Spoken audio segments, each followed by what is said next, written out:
cast all my cares upon you. I lay all of my burdens down at your feet. And anytime I don't know what to do, I will cast all my cares upon you. I cast all my cares upon you. I lay all of my burdens down at your feet.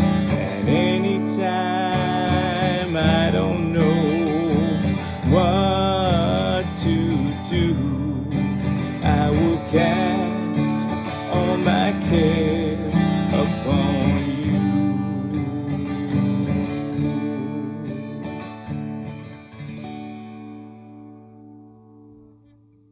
Hey Lighthouse, hope all is well and safe, and thank you for being part of this short devotion. If you've been following the news, back in April, Governor Cuomo of New York made these statements about their status in the pandemic. On April 7th, hoping to reach a plateau in hospitalizations, he said, "It still depends on what we do, and what we do will affect the numbers. This is not an act of God that we're looking at. It is an act of what society actually does." And then on April 13th, with signs of the numbers coming down, he said, "The number is down because we brought the number down. God did not do that. Fate did not do that. Destiny did not do that. A lot of pain and suffering did that." So what are we to take from that? In other tweets, Governor Cuomo said, "Thank God for the nurses and doctors treating the patients." So which is it? Is God in the situation or not? So these are very bold statements from Governor Cuomo, who is Catholic, by the way. And for him to not acknowledge God in the recovery of the patients seems strange, especially if you're a believer. If it really was only human effort, then I guess you don't need to thank God at all. It's all science then. But here's a thought from Al Mohler. He's president of the Southern Baptist Seminary. He said, "If science is the most certain thing there is, let's face it, we are doomed, because science can't explain the most important questions of life." And what are those questions?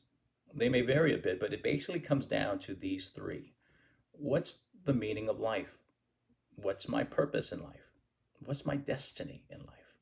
As important as science is, especially in these times of the pandemic, it does not answer these questions. So let me read today's scripture from Psalm 121, 1 to 2. "I lift up my eyes to the hills. From where does my help come from? My help comes from the Lord who made heaven and earth." One of the biggest hopes we have to getting back to normal is a working vaccine, a treatment for this virus. What a help that would be. And that's the whole situation with this world. We need help. You might as well put an SOS on top of our heads, because we're all in need of help in some shape or form. And the writer here asks, "I look to the hills, and where does my help come from? It comes from the Lord who made heaven and earth." And if I know if I know that God is the creator of all things, then I find my answers from him and his word. So because he is my creator, I am his child. I belong to him. There's my meaning in life. Because he created this world for me and heaven is coming, I have my purpose in life. I am to live it for him now and for his glory. And for destiny, I'm headed to heaven after I die. And it will be so much greater than whatever I can have in this life now. And I'm going to be with God in heaven forever. So in the midst of all this, let's cast our cares on Jesus, who is going to be our helper in our time of need. He's going to use anyone and anything, and we can thank him in the journey. We can thank him for the help that he will give us. So let's be encouraged by that, everybody. So peace.